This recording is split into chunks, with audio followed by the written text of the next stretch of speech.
What was the most encouraging takeaway from Saturday?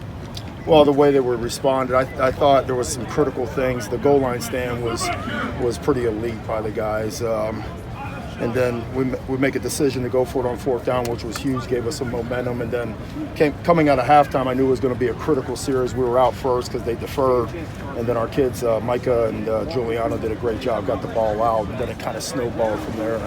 And we started making plays, and the guys that we expect to make plays, showed up big and had a lot of momentum going the third and fourth quarter. The turnovers were critical, but there was a lot of 3 and outs in there too, which gave the ball back to our offense, and they got into a little bit of a rhythm, and then the score kind of got out of hand. We had that 7-drive stretch where you held them to net 0 yards. Were there any adjustments after that? Well, I think we just settled down a little bit. I mean, like I said beforehand, the system's about players. I think any coordinator will tell you that. There's no magical call. It's you're really good players stepping up and making some, really good plays. Like Drake is an example. But that goes back to the back end because he's been really, really close. And the last 2 games, and just the ball's been thrown before he could get there, and we finally covered him in the back end long enough for him to get to the QB, and those turned out to be critical plays. So it's all about the players. The players stepped up, and the guys that can make plays that have done it consistently in practice did it in the game. You talked about Drake Jackson, that big interception. How impactful is he for this team? Obviously, the strip sack was critical just because for his own, I think.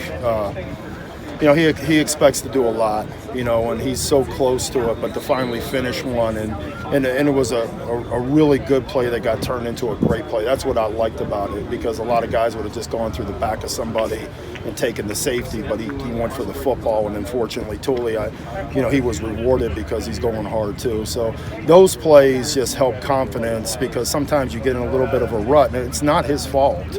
It's just the ball's been coming out faster than he can get to the QB.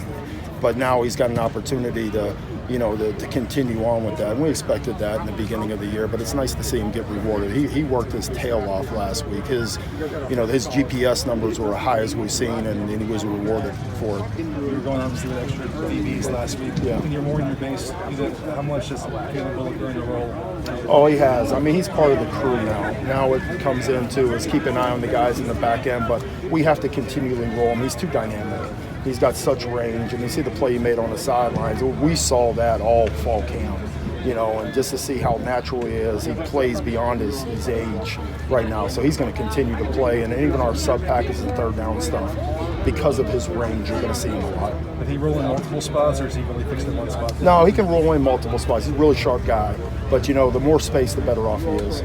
Can you break down the Oregon State run game? Well, they do a great job with their zone game. They're well coached. They create extra gaps all over the place, and it's really nice. And then the complement they have it off is their play action pass. Their play action pass, and they'll go deep. They'll throw the ball. So it's different. It's different from our standpoint than what we see every day. So been working at it like crazy right now. And then with a running quarterback, what's the extra?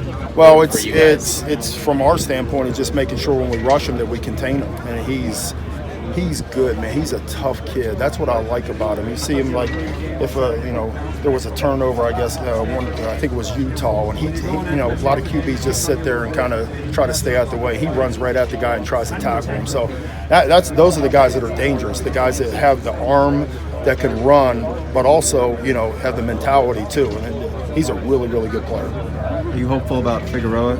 Yeah, I am. So he's out here practicing, and we feel good. Cool. All right.